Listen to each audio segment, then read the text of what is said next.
Visitas en nuestra web no paran de crecer, así que me consta que la inmensa mayoría de vosotros ya la conocéis y habéis pasado a ver el contenido que hay. Recordad que podéis encontrar infinidad de tareas, situaciones de uno contra uno, dos contra uno, juegos de posición, juegos de pille, persecución para el calentamiento. También podéis encontrar artículos escritos sobre el entrenamiento, sobre la formación, cosas de actualidad en el fútbol base, así que no dudéis y pasaros por futbolbase10.com. Allí encontraréis muchísimo material que os va a ser útil. Y recordad que si queréis patrocinar algún episodio de este podcast podéis enviar un email a futbolbase10@gmail.com. Llega ya el episodio de esta semana.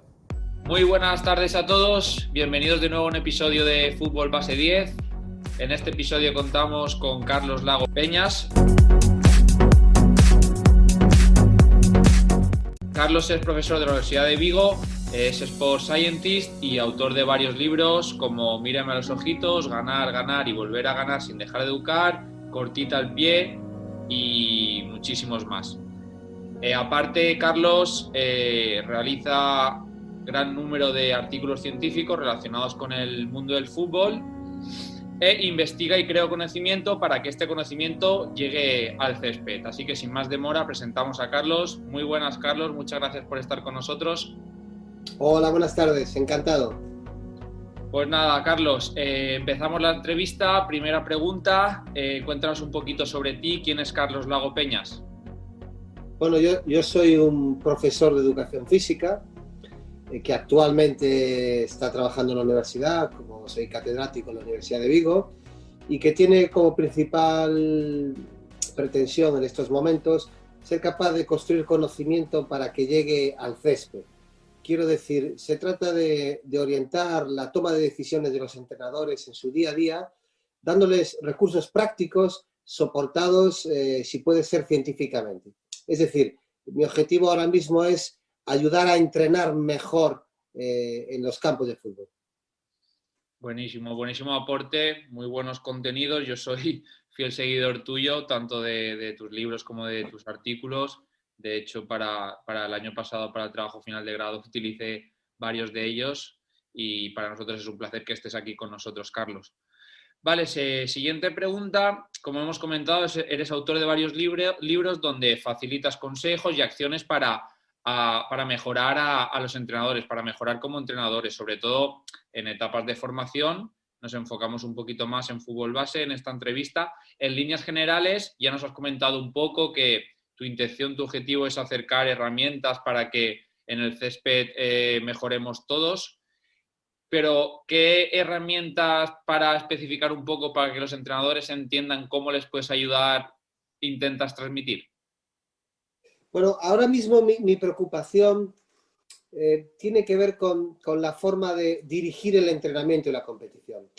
Yo creo que quizás, sobre todo en formación, hay un exceso de preocupación por lo biológico, por la cuantificación de los trabajos físicos, y seguramente esto, siendo muy relevante, no es lo más importante para un entrenador.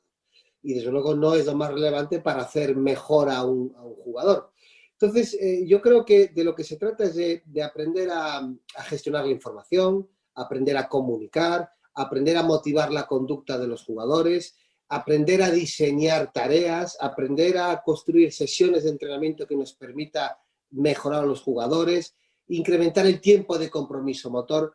Yo creo que de lo que se trata es de dar recursos para dirigir mejor el entrenamiento y la competición, entendiendo una cuestión que a mí me parece muy relevante, y es que trabajamos con personas. Por tanto, tenemos que ser especialistas en las relaciones humanas, y en este caso las relaciones humanas a través del movimiento. Por eso yo creo que esto es lo que hay que poner en el eje principal de la intervención de los entrenadores. Qué bueno, porque al final siempre nos enfocamos a lo técnico, táctico y muchas veces dejamos un poco de lado esas relaciones que son importantes porque al final podemos tener mucho conocimiento sobre el juego, la lógica interna del juego, pero si no llegamos al jugador, ese mensaje se pierde por el camino. Genial, Carlos. Vale, ¿cuáles crees que deben ser los objetivos principales en el entrenamiento en categorías de formación? Bien, yo creo que aquí, a mi juicio, hay cierta confusión. Yo creo que por un lado hay una corriente basada en un buenismo pedagógico que dice que lo importante es participar, que da igual el resultado, que da igual el esfuerzo. Yo estoy muy en desacuerdo con este punto de vista. Cualquier actividad humana en la que uno no se comprometa al máximo y no se esfuerza todo lo que puede, es sinónimo de no mejorar. Para poder mejorar en cualquier ámbito hay que esforzarse al máximo. Por eso la mera participación, lo importante es participar, no es la justificación del deporte de base, o el fútbol base en este caso. Yo creo que de lo que se trata es de exigir que el esfuerzo sea el máximo posible, que estés comprometido con todo lo que haces. En el otro lado están los que defienden que ganar eso es lo único importante. Eso nos lleva a pues, cerrar mucho las tareas, a dar mensajes muy claros sobre lo que hay que hacer en determinados momentos de los partidos, escoger a los mejores jugadores y dejar un poco al lado a aquellos que tienen menos talento o menos desarrollo biológico, y esto a mi juicio es tan negativo como lo anterior. Yo creo que en el fútbol de formación se trata de exigir sin presionar. Se le exige a alguien cuando se le pide algo que depende de él, el esfuerzo, y se le presiona cuando se le pide algo que no depende de uno mismo, ganar, ser el máximo goleador o ser el portero que menos goles reciba. Por lo tanto, yo creo que el binomio ganar o intentar ganar y formación no es un binomio incompatible. Yo creo que se trata de exigir a los jugadores a cualquier edad, pidiéndoles que el esfuerzo es imprescindible, pero después entender que el resultado o la clasificación es algo que no es controlable por el entrenador y que no tiene demasiada importancia. Aunque ya adelanto que cuando uno entrena bien y pide a sus jugadores un esfuerzo máximo, normalmente suele tener mejores resultados, aunque no sea el objetivo. Buenísimo. Al final, totalmente de acuerdo en que el resultado de la clasificación es un poco anecdótico, pero si trabajamos bien e intentamos abarcar todas las áreas e intentamos cogerlo desde ese prisma de formación, al final, a largo plazo, esos resultados aflorarán y llegarán. Genial, Carlos. En el libro titulado Fútbol Base, el entrenamiento en categorías de formación, se exponen ideas de cómo planificar o diseñar tareas, entre otros temas. ¿Qué metodología puede ser la más adecuada para entrenar en formación? Y te hago ya la segunda pregunta. ¿A qué se debe atender el entrenador para diseñar tareas? ¿A qué variables crees que son las más importantes para el diseño de esas tareas? Bueno, yo creo aquí que hay a veces demasiada preocupación por defenderse en una metodología bien analítica, bien global, bien mixta, cuando yo creo que lo que realmente importa es poner al jugador, me da igual la edad que tenga, en el centro de atención. Se trata de mejorar a los jugadores. Tenga la edad que tengan, hayan ganado botas de oro o sepamos que no tienen talento para jugar. Hay que mejorar a todos los jugadores. Por tanto, yo creo que por encima del debate de la metodología, que a mi juicio no es el más relevante, yo creo que se trata de diseñar condiciones de las tareas que permitan mejorar a los futbolistas. Por tanto, a veces habrá que optar por tareas más globales, a veces por tareas más analíticas, pero en cualquier caso de lo que se trata es siempre mejorar a los jugadores. Por eso yo creo que los entrenadores tenemos que entender que no se trata de ser especialistas en saber tareas, ni tener nuestras 1000 tareas favoritas o las 100 tareas que siempre hago. Yo creo que se trata de entender que las tareas son una consecuencia de entender que hay un objetivo en la sesión, que hay que generar condiciones de práctica que permitan incrementar el tiempo de compromiso motor de los jugadores, que permitan que tengan éxito los jugadores, que estén motivados, que quieran hacer la tarea y que sean poco a poco autónomos. Yo creo que esto se está perdiendo mucho en el fútbol. Yo creo que un deporte tan complejo, donde no hay soluciones ideales, depende de cada momento, de cada situación, del rival, la autoevaluación que hacen los jugadores de lo que sucede es clave, porque yo creo que ningún entrenador puede asegurar que hay un número de repeticiones ideal para conseguir algo o que hay que estar más de 10 minutos o menos en cada tarea. Depende de las personas que están haciendo las tareas. Por eso yo creo que el objetivo en la formación, el fútbol base, se trataría de que los jugadores tuviesen la formación deportiva para decirle a su entrenador abiertamente, ya es suficiente el número de repeticiones, ya lo he entendido, vamos a cambiar de tarea. O por el contrario, necesito más tiempo de práctica. Yo creo que este es para mí el gran objetivo de la formación del fútbol. Construir o ayudar a mejorar a los jugadores para que sean autónomos y sean capaces de liderar o llevar ellos el proceso de formación, porque nadie sabe mejor que uno mismo si la dosis es suficiente o si necesita más.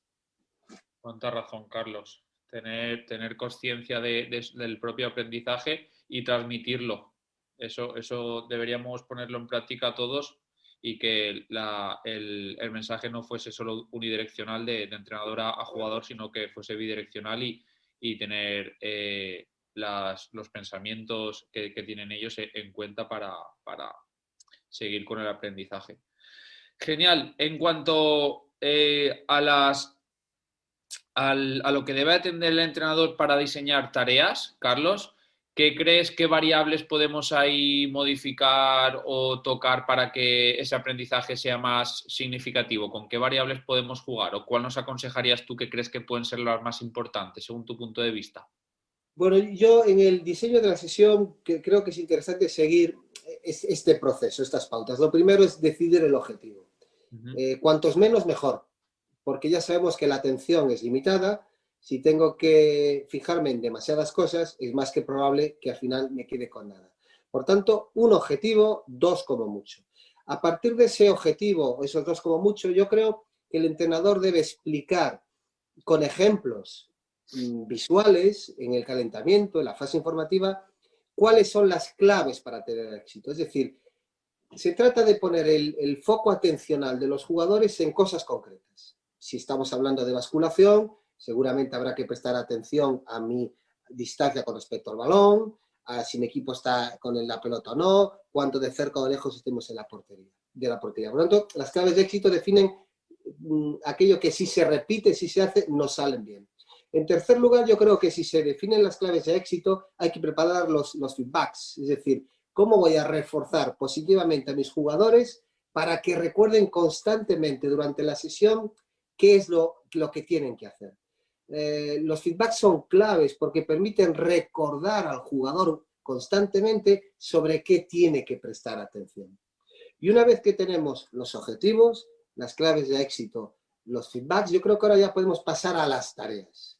Donde las tareas, para mí, la clave es que estén presentes siempre los aspectos que queremos trabajar en la sesión.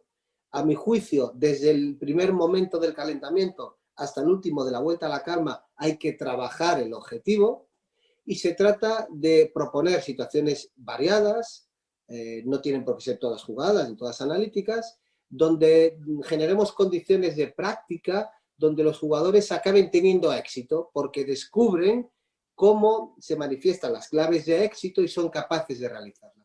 Por lo tanto, yo creo que las tareas son el último paso del diseño de la sesión. Empezar por las tareas sin definir los objetivos, las claves de éxito y los feedbacks, yo creo que puede ser una posición no la más recomendable. Qué bueno, Carlos. Creo que ha quedado súper claro esa progresión y tener esos puntos en cuenta para que la sesión sea efectiva, que los nenes aprendan y sobre todo eso, que se dé el éxito, por tanto una emoción positiva y esa emoción quede arraigada en la memoria del jugador. Genial, Carlos. Vale, seguimos con tus libros. En tu libro Ganar, ganar y volver a ganar sin dejar de educar, hay un capítulo que ya lo has nombrado el concepto, el compromiso motriz. ¿Nos podrías explicar un poco para los entrenadores, o a lo mejor que no lo conozcan en profundidad, qué es el compromiso motriz y por qué es tan importante para el jugador en etapas de formación? Bueno, el compromiso motor se refiere al tiempo de práctica que estoy haciendo algo, así de sencillo. Pero no solo es el tiempo en el que estoy en relación con el balón en una sesión, sino que realmente lo que nos importa más es lo que se define como tiempo de compromiso motor útil, que es el tiempo en el que el jugador está haciendo movimientos o tareas vinculadas con el objetivo de la sesión. Sabemos, y esto es muy relevante, que cuando alguien está aprendiendo una habilidad, pensemos por tanto en el fútbol base, el tiempo de práctica tiene una gran correlación con aprender, con adquirir esas habilidades, con aprender a jugar. Por tanto, no solo se trata de incrementar una sesión más a la semana el tiempo que entrena un equipo, sino sobre todo que a lo largo de la sesión consigamos que de esos 60 minutos teóricos se aproxime el tiempo de compromiso motor útil lo máximo a esa hora. ¿Cómo se puede lograr esto? Bueno, pues en primer lugar haciendo explicaciones breves, en segundo lugar que las tareas sean muy dirigidas al objetivo de la sesión, en tercer lugar organizando bien la sesión, hay que evitar las filas, hay que evitar los juegos de eliminación, y en cuarto lugar, las rotaciones entre las tareas son muy relevantes para evitar este tiempo. Las organizaciones tienen que ser lo más sencillas posibles. Si alguien hace una tarea por parejas, las siguientes por tríos, después es en grupos de 4 y acabamos en tareas individuales, simplemente organizar a los jugadores, más cuando son jóvenes, para hacer ese trabajo obliga a perder muchísimo tiempo. Por tanto, yo creo que los entrenadores de formación deberían poner como uno de sus objetivos diana incrementar al máximo el tiempo de compromiso motor útil. Es decir, el tiempo que los jugadores están haciendo las tareas para conseguir los objetivos. Fenomenal, Carlos. Yo creo que acabas de dar unas pautas y unos consejos excelentes para que los entrenadores se los apunten y los apliquen día a día al entrenamiento, porque es que seguro que mejorando ese compromiso motor útil mejora muchísimo tanto ellos como los jugadores. Vale, en otro capítulo del libro hablas sobre el feedback, que ya también has comentado anteriormente. ¿Cómo debe ser para que sea efectivo ese feedback? ¿Nos lo llevamos preparado de casa teniendo en cuenta el objetivo de la sesión? ¿Cómo lo gestionamos? ¿Feedback positivo? ¿Técnica sándwich? Más o menos, ¿cómo el entrenador puede gestionar el momento del feedback desde tu experiencia? Bueno, durante el entrenamiento, los feedbacks lo que hacen es recordar las claves atencionales a los jugadores. Es decir, si yo le digo a una persona muy bien el pase corto porque ha sido tenso, le estoy haciendo que recuerde que sea tenso el golpeo es esencial. Por lo tanto, los feedbacks son imprescindibles en una sesión. Ese feedback, para que tenga éxito, por tanto, debe estar relacionado con los objetivos de la sesión, con el objetivo de la sesión. En segundo lugar, tiene que ser breve. Cuanta menos información, mejor. En tercer lugar, es recomendable siempre empezar, antes de dar esa información, llamando por el nombre al jugador. Carlos, muy buen pase, corto porque ha sido tenso. Es decir, antes de darle información de calidad, la instrucción, se trata de llamar su atención. Y para eso llamarlo por su nombre, mirarle a los ojos, ponerse a su altura, evitar focos de atención simultáneos, ayuda a que el jugador entienda mejor lo que se le está diciendo. Si trabajamos con niños, yo creo que además ponerse a su altura, situándose en cuclillas o flexionándose, le estás dando importancia a su papel, por tanto te atenderá con más ganas. Estos aspectos para mí son absolutamente claves. Creo, sin embargo, que en la competición hay que matizar esta propuesta porque se trata, en formación, primero, de corregir en competición solo lo que se ha entrenado. En formación, cuando uno intenta corregir cosas que no se han entrenado, no tiene mucho sentido porque lo más probable es que nunca la hagan bien porque no sabe cómo hay que hacerlo. No se puede pedir a nadie en formación que haga cosas que no han sido entrenadas, ¿no?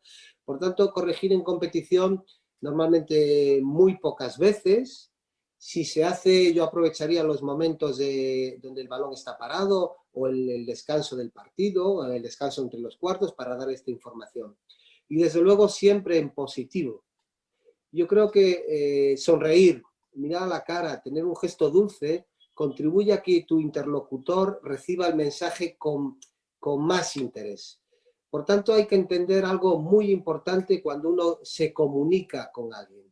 Es tan importante lo que dices como la forma en la que lo dices. Estás escuchando el podcast de Fútbol Base 10, el lugar en el que hablamos de la iniciación a tu deporte favorito. Qué bueno, fenomenal, Carlos. La verdad que creo que ha quedado súper claro el concepto, cómo aplicarlo con ejemplos y sobre todo este último consejo de ponerse a la altura, mirar a los ojos y tener un gesto dulce de proximidad, creo que le da un toque ya espectacular. Genial, Carlos. En cuanto a las familias, ¿qué importancia y papel crees que tienen las familias en el mundo del fútbol base? ¿Crees que debemos como entrenadores, formadores, acercarlas al grupo? Yo creo que sí. Me parece que contar con la presencia de los padres y de las madres es una buena forma de darle, si cabe, más valor a lo que están haciendo los niños. Pero yo creo que la primera labor del entrenador o del club se trata, en primer lugar, de dejar claras las expectativas a los padres y madres de lo que pueden obtener del fútbol. Yo creo que ahora mismo uno de los principales problemas que tenemos en la formación es que las expectativas que ponen los padres y las madres sobre lo que pueden obtener los niños de su participación en el fútbol está absolutamente disparada y muy posiblemente tiene muy poco que ver con la realidad. Ya sabemos que Messi solo hay uno, pero padres de Messi o padres que creen que tienen a un Messi hay miles. Entonces yo creo que los clubes deberían empezar a dejar claras las expectativas a los padres. Y yo creo que los datos son muy relevantes. En España en el año 2018-2019 había aproximadamente 923.000 licencias de fútbol. Haciendo un rápido cálculo, sabemos que aproximadamente uno de cada 200 jugadores federados puede que llegue a ganar algo de dinero. Cuando digo algo de dinero son 100 euros, un bocadillo o que te inviten a comer. Más o menos uno de cada 1.100 jugadores federados puede que llegue a primera o segunda división. Uno de cada 1.100, es decir, es menos de 1 por 1.000. Es muy improbable. Pero es que solo uno de cada 2.500 llegará a primera división. Es decir, la probabilidad de vivir del fútbol es tan baja que tenemos que entender todos, que tenemos que prestar atención a que la actividad sea formativa en el sentido más amplio de la palabra y que no se trata tan solo, que es muy importante, de aprender a jugar al fútbol, sino de formar personas. Por lo tanto, yo creo que esto es un aspecto absolutamente clave. Yo creo que hay que pensar en los 2.499 que no llegarán a primera división y darles, mediante la práctica del fútbol, unas vivencias que les permitan ganar lecciones para la vida. Para mí es tan importante aprender a jugar al fútbol como aprender que la puntualidad es muy importante, la autonomía en preparar tu propio material para ir al campo y entender que tú eres responsable de lo que sucede, el respeto a tu entrenador o a tus compañeros, aceptar la derrota y entender cómo tienes que mejorar, hacer una autoevaluación de tu rendimiento y comprender cómo podrías hacerlo mejor. Esto, independientemente de que juegues al fútbol o no, son lecciones que en tu vida de adulto te pueden hacer ser más feliz y tener más éxito. Por eso yo creo que la práctica deportiva bien hecha es un gran recurso para lograr ser quizá incluso mejor persona que si no lo haces. Ahora bien, también una práctica de fútbol mal orientada puede ser algo mucho peor que hacer nada. Importantísimo educar en valores y sobre todo tener claros esos datos y, como comentas tú, poder presentarlos a lo mejor al principio de temporada a los papás, los mamás, para que tengan claro de que es muy difícil, que no hay que meter presión a los chicos, que lo que tienen que hacer es pasarlo bien y si luego hay alguno que tiene suerte de poder llegar a la élite, pues si podemos contribuir en eso, pues mucho mejor, pero hay que priorizar la formación de las personas para luego a largo plazo que tengan esa autonomía y esa gestión emocional que tú comentas que sea buena para luego poder gestionar la frustración y similar en otras áreas de la vida. Es que hay un aspecto clave que hay que entender. Llegar como jugador al alto nivel no depende solo de ti. Correcto. Quiero decir, tú puedes pagar el precio que vale con horas de entrenamiento, con tener un estilo de vida para llegar al alto nivel. Pero hay muchos aspectos que se escapan a tu control, la oportunidad, la suerte, no tener lesiones, que el entrenador crea en mí, que el día que me estaban viendo un ojeador, ese día me sale un gran partido. Esto no es controlable por los jugadores. Por lo tanto, si tener éxito en algo no depende tan solo de ti, hay que entender que es muy difícil lograrlo y que no digo que haya que tener un plan B en la vida, digo que hay que tener un plan A y el plan B quizá pueda ser el fútbol, pero hay que entender que la formación, los estudios son esenciales. Yo por eso también defiendo que los clubes deportivos tienen que ser algo más que una escuela de deporte, tienen que tener preocupación sobre la vida académica de los chicos, sobre su vida diaria, sobre sus problemas, porque si alguien quiere realmente tener efecto en la vida de alguien, tiene que entender bien la situación de cada uno. Insisto, trabajamos con personas y hay que entender que los problemas o las situaciones son muy complejas y siempre multidimensionales. Totalmente de acuerdo, Carlos. Así es. Genial. Vale, para ir cerrando la entrevista, siguiente pregunta. Un tema que siempre está a debate y que últimamente generó mucho debate, los marcadores de escándalo. ¿Por qué crees que siguen habiendo estos marcadores, siguen existiendo esos problemas y qué soluciones podríamos optar, poner en práctica para poder eliminar este problema? Bueno, yo creo que todos los agentes que están en el fútbol tienen su parte de responsabilidad. Si hablamos de los organizadores, de las federaciones, yo creo que adoptar alguna medida como hay en otros deportes, de que cuando el marcador excede de cierta cantidad de goles ya no se cubre más el acta, se acabó ahí el partido. Si se llega a un 10-0, da igual lo que suceda a continuación, ya no se recoge, esto es una buena idea. Tampoco entiendo que tenga mucho sentido hacer tablas de goleadores o tablas de porteros menos goleados, esto es intrascendente. Por lo tanto, yo creo que las federaciones deberían entender que cuando organizan la liga esto es muy relevante. Los entrenadores y los clubes deberían entender que quizá esa fiebre por fichar a jugadores de 6, 7, 8, 9, 10 años es ridícula y no tiene ningún sentido. Porque ya acabo de explicar que no tiene demasiada importancia quedar de campeón de Benjamín cuando el objetivo es otro. Por lo tanto, yo no diría prohibir, pero sí diría que no debería ser muy recomendable o una buena o algo bien visto fichar a jugadores, a niños de unos equipos a otros. Yo creo que se trata de jugar. Por lo tanto, los clubes deberían entender esto de una manera muy importante. También las federaciones seguramente deberían, o los ayuntamientos, deberían entender que el soporte económico que den a los clubes debería ser por lo bien que se hace. Yo creo que se debe acabar eso de entender que hay que repartir entre todos por igual. No, yo creo que hay que repartir en función de lo bien que se trabaja. Por tanto, si ponemos el foco en trabajar bien y dejamos al lado el resultado, pues quizá estamos ayudando a entender esto mejor. Para las familias, entender esto que hablamos de las expectativas. Entender que el éxito o el buen trabajo no se mide por la cantidad de goles que tienes a favor al finalizar el campeonato o los goles que recibes. Los entrenadores, entender que hay que distribuir los minutos entre los jugadores, porque todos los jugadores tienen que mejorar. Yo creo que esto es una cuestión de ética profesional. Mientras tienes a un niño o a un jugador de cualquier edad bajo tu tutela, tiene que mejorar. Puede que al acabar la temporada se decide si promociona o no, si cambia de club. Eso es otro tema, pero mientras está contigo tiene que mejorar. Y para mejorar tiene que jugar minutos durante la competición. Además, seguramente el entrenador deberá entender que no tiene mucho sentido seguir presionando la salida del balón del equipo rival cuando vas ganando 4-0 y ves que hay mucha diferencia entre los equipos. Quizá haya que buscar otros objetivos durante la semana, que diga que tienes que hacer 3 pases largos de un pasillo a otro del campo para poder finalizar. Cosas que sean difíciles y que se entrenen durante la semana.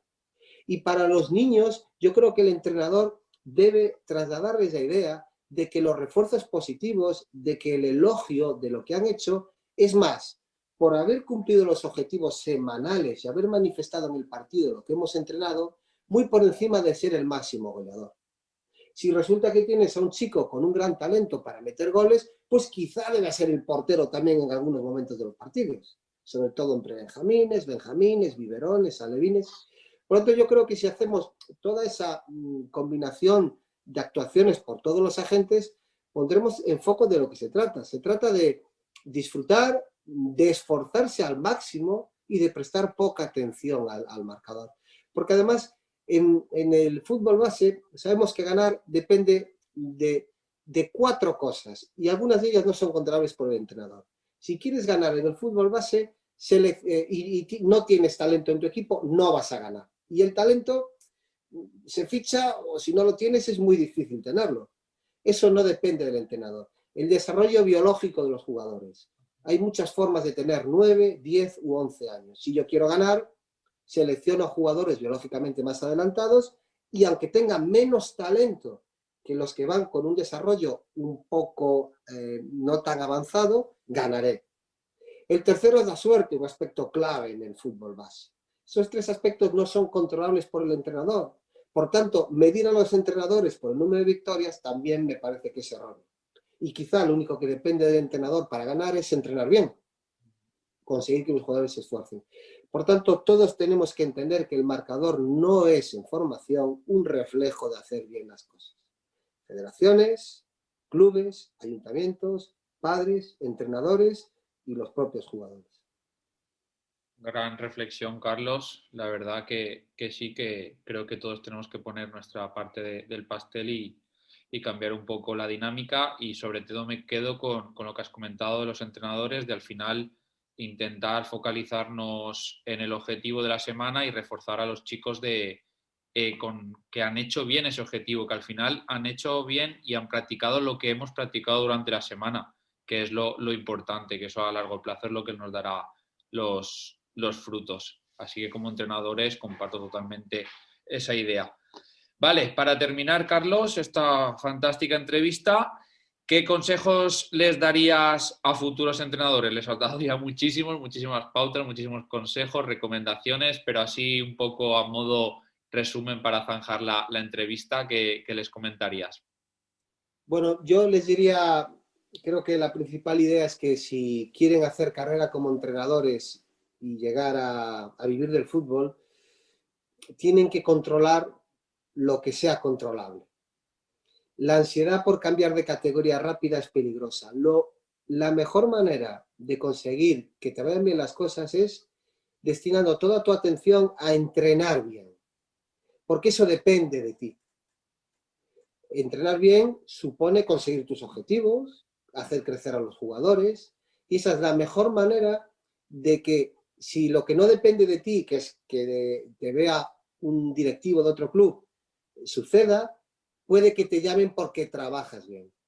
Por lo tanto, los entrenadores que controlen lo controlable, que controlen aquello que depende de ellos y que todo aquello que no depende de ellos no presten demasiada atención porque solo van a tener ansiedad y no va a ponerse a su favor porque no depende de ellos.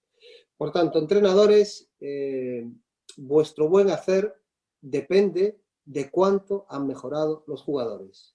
La mejora de los jugadores es el termómetro del buen hacer de un técnico. Por eso, para mí esta es la clave o la prueba de algodón del entrenador. ¿Mejoras a tus jugadores o no? Si lo consigues, magnífico, mereces la pena. Si no lo consigues, aunque hayas ganado, tendrás problemas. Genial, Carlos, excelente consejo. Seguro que les llega a muchos. Disfrutar del proceso, disfrutar de la hora y poco a poco ya irán llegando, si el trabajo es bueno, los resultados. Pues nada, agradecerte muchísimo tu tiempo, tu disposición, Carlos. La verdad es que ha sido un verdadero placer poder hablar contigo este ratito. Seguro que todos los entrenadores, formadores, gente de fútbol base que nos sigue habrá cogido lápiz y papel y se habrá llevado un montón de ideas. Y nada, de nuevo agradecerte este ratito y esta charla.